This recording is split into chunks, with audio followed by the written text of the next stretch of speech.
এই বোকার দলগুলো এখানে আবার না জানি কি করছে। এটাই তোমার চমৎকার মায়া, মানে গাবি কেনার আগে দোনা নিয়ে টানাটানি করো, আগে গাবির ব্যবস্থা হোক তারপর দোনা এমনি আইতো না। আচ্ছা বুঝে না, ফুকুর কাটা শুরু। চলো। কি ব্যাপার, আপনারা সবাই এখানে একসাথে কোদাল হাতে কি করছেন? চিকিকা ম্যাডাম, আসসালামু আলাইকুম। মায়া চালান দাও চিকিকা। মাস্টারনি আসসালামু আলাইকুম। ওয়ালাইকুম আসসালাম। আপনারা এখানে কি করছেন? আমরা ফুকুর কাটবা, ফুকুর চুরি করবা।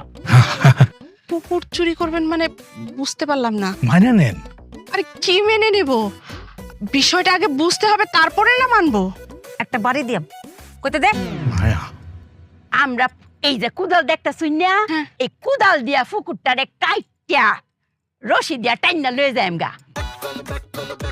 পুকুর আমি এখনো কিছু বুঝতে পারছি না, কি বলছেন আপনারা? আপনি মাস্টারনি কেমন বলছেন কোন চাই? হ্যাঁ আপনি তো সরে হতে অজগরই আসছে তেরে, সরে কইলে আমটি আমি কাবু ফেরে বুঝছিলাম কথা। অত ভাই কইতেছি তাও বুঝতেছুই না কেরে। মায়া মায়া আমি আর পারতাছি না রে, বুঝা কো অত ব্যাগ।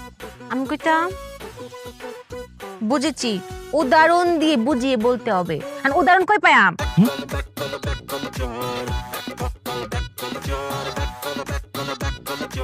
মায়া উদাহরণ পড়ে আছে,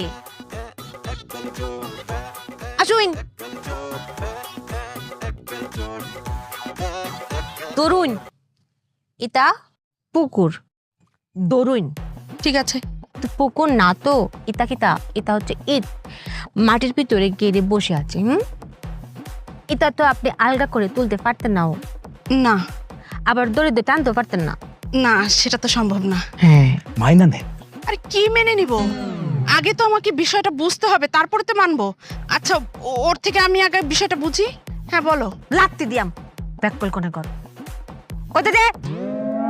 কমে কমায় এটা ওই যে বলেছি না পুকুর, আমরা তিনজন না, আমার মায়া, আমার বায়ে, আমি, এই চার পাশ থেকে কোপানো শুরু করি।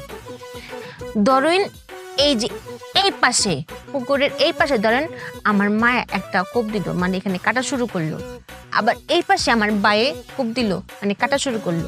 এই পাশে আমি কোপাইলাম,